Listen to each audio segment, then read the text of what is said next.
The portal was heavily guarded. He must go someplace they really didn't want him to go.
Imagine if you built a house on one of these things.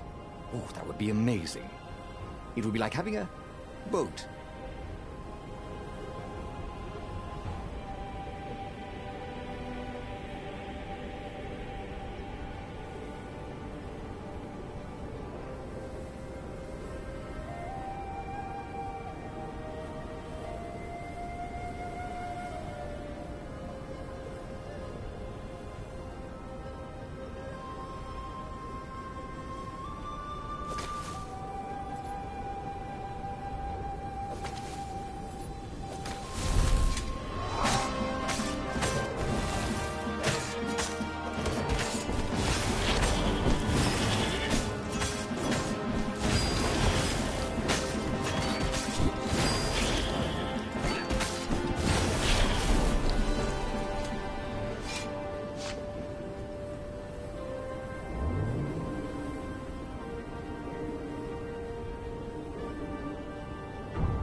So, his beloved was possessed by the spirit of a demon.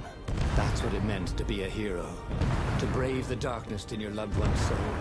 To have faith there was still good in her. To help her out of that darkness, no matter what the cost. But what? What could he do? She'd kill him if he tried to take the Iblis stone from her.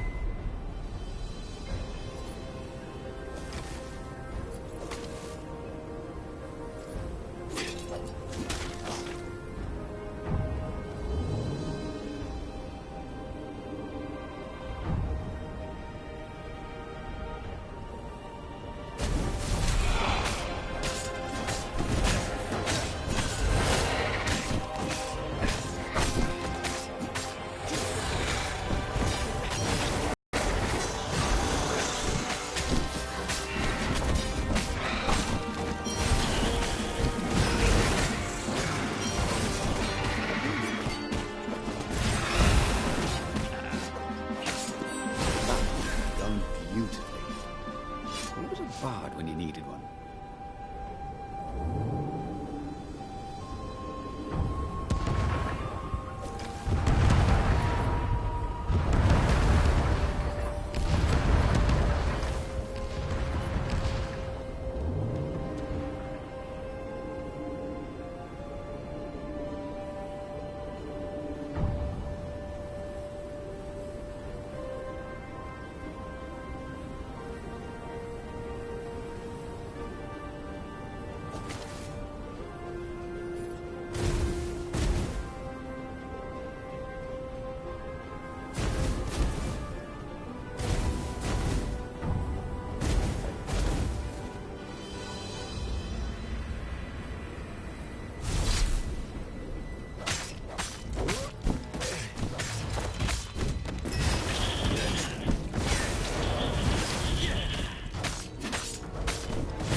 At the end of the trail of raven corpses was Zenobia.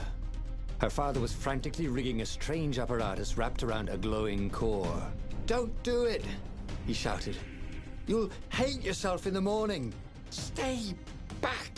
She screamed in a horrible voice he'd never heard before. It froze him in his tracks. The Emperor stared at him. He told the toad, "Or hop!"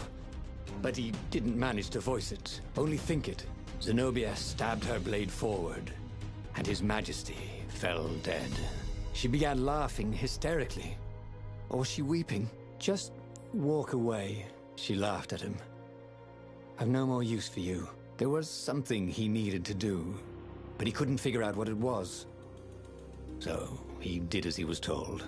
As he walked away, he felt a chill in the world. The light in the sky seemed to dim. He didn't dare turn. He had a nagging feeling there was something he should have done just then. Something heroic. But he could not have taken the Iblis stone from her by force, and she would not have parted with it willingly. A cold wind blew from where she had been, but he still didn't dare turn. And then, an awful laughter filled the air, and all the torches and all the ships went out, and he realized what he should have done. But by then, it was too late to do anything. He should go back to some of the choices he'd faced before. Maybe there were new paths that had opened up, like those doors he was opening up all over the map that took him to new treasures and around his enemies. And he hadn't learned anything new this time. He'd done the same thing twice, yet expected a different outcome. The book's pages fluttered to the beginning once again, faster than before, and he fell. The clouds parted over the Isles of Boreas. It was time to choose. The rebellion was in trouble. Ravens were scouting for the secret rebel base. They needed a game changer. Pieces of the Sky Ripper had surfaced. Renato knew that using it could go catastrophically wrong, but he was sure he could figure out how to use it safely. Also, a temple had risen out of empty desert. The Emperor had brought the Sky Ripper pieces up out of ancient burial by his obscene rituals. Could this be where the Iblis stone was hidden? Someone better get it before he does, thought Renato. And also, his old friend Lapino needed rescuing. Of course, Renato had a pretty strong suspicion that Lapino had betrayed the rebellion.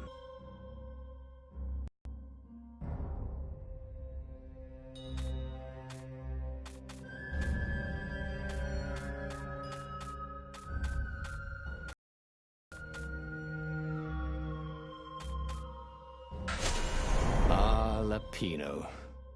Apparently, the Mad Rabbit had sold a Pegasus that he did not exactly own. Lapino always wiggled out of trouble, given time. But he was out of time. A frantic message said that the Ravens were going to kill him for being a rebel spy. And that he had a clever plan. If the fleet reached him first, they'd string him up for that. Never mind the winged horse. Or so Lapino had told him over the far speaker anyway.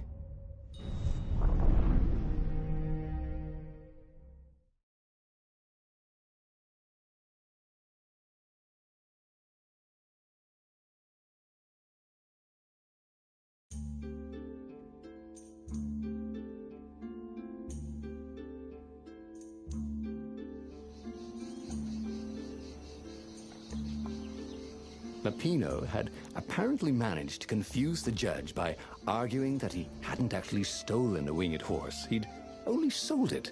But wait, where was the prison? The village was empty. Had everybody fled the Ravens?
The Ravens had taken the town.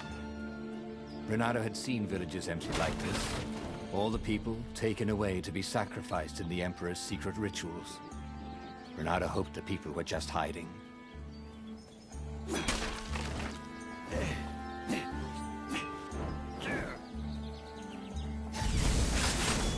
Renato looked around the empty village and reflected.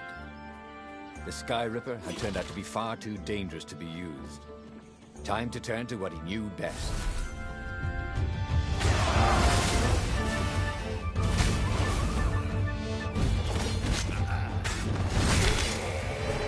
What dreams may come, he thought.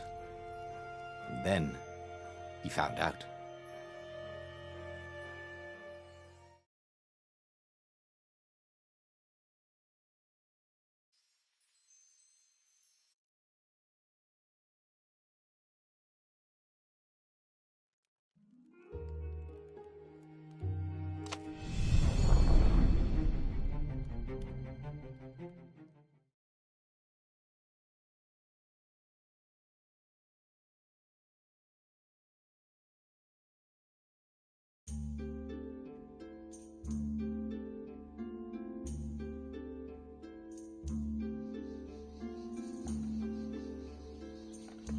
Lapino had apparently managed to confuse the judge by arguing that he hadn't actually stolen a winged horse. He'd only sold it.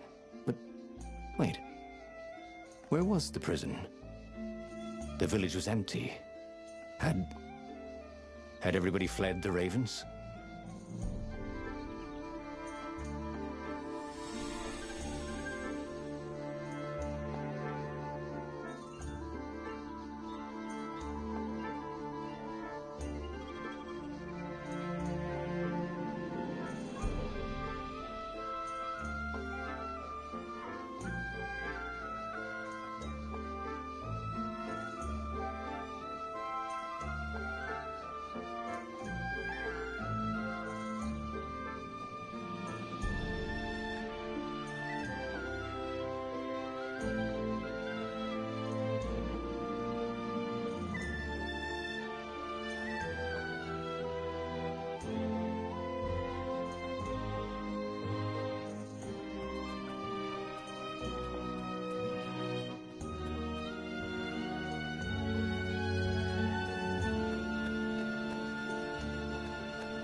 You got such delicious-looking eyeballs.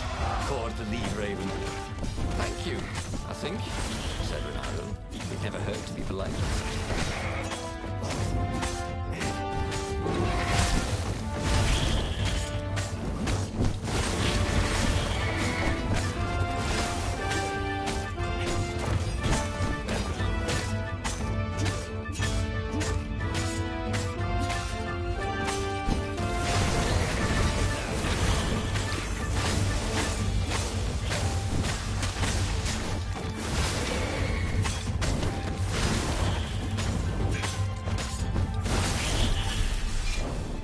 The Ravens had taken the town. Renato had seen villages emptied like this. All the people taken away to be sacrificed in the Emperor's secret rituals. Renato hoped the people were just hiding.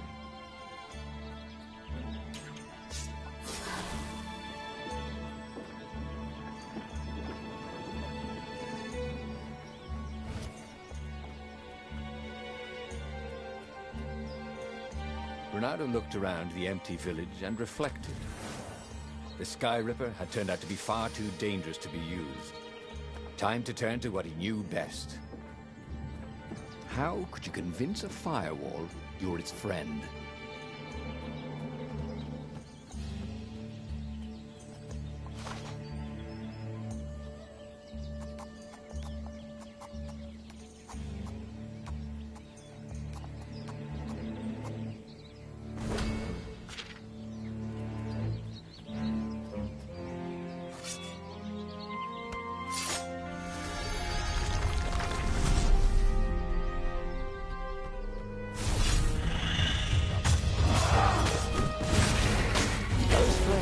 Bring out your eyes.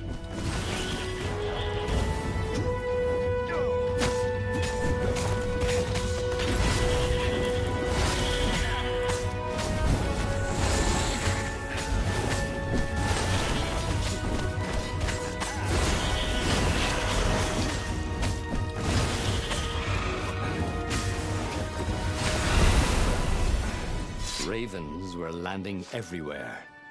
The advance guard. He'd better get moving. If they got to Lupino first, they'd eat him for breakfast. Or a snack. Ravens weren't picky. If they got hungry, they sometimes forgot to interrogate their prisoners. Even top spies like Lupino. Well, unless he really was a traitor, obviously. Then they'd probably pin a medal on his chest.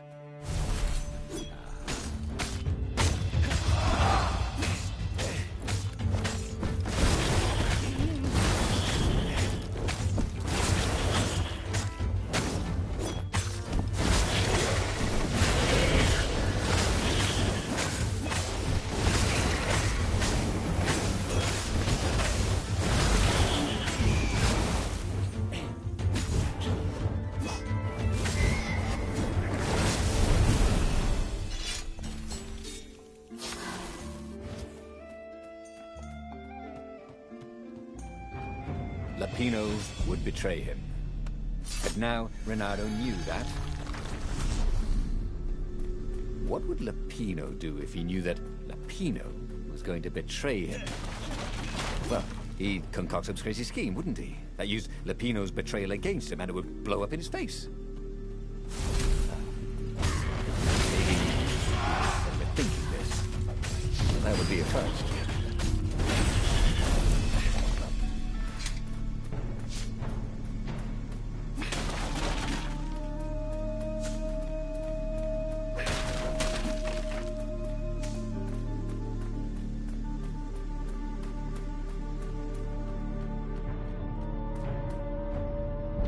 Dirty and bloody, Renato finally reached Lupino. The rabbit was practicing his shuffle.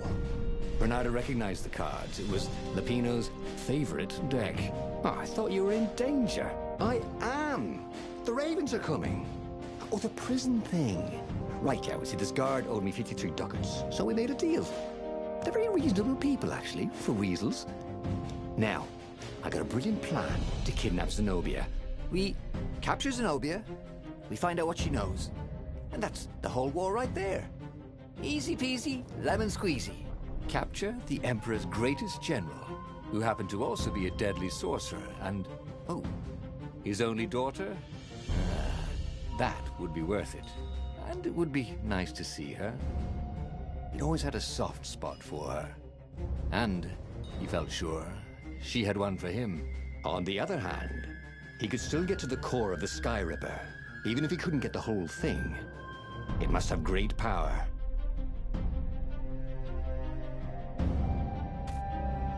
To make the Sky Ripper, the Transcendent Emperor had wrapped an armature around the eye of a god. Bernardo had already let that armature slip away to save Lapino's life. But even its core, the eye torn from a god, surely they could fashion a great weapon from that. The core of the Sky Ripper? Lapino's excited. That's an actual thing that we could just go and get. You've been busy. He sure had.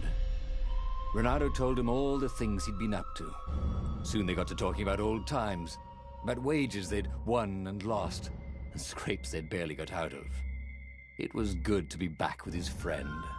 True, the core was capable of terrible, uncontrollable destruction. But this time, he was sure it would work great.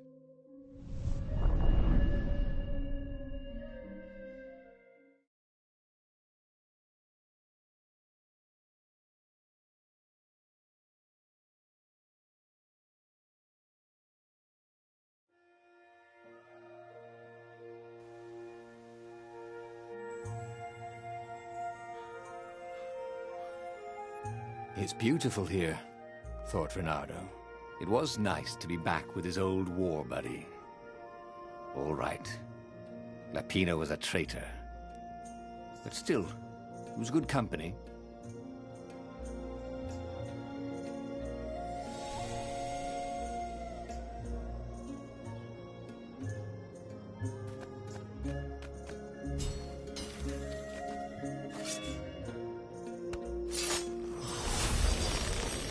The new pathway made Renato curious.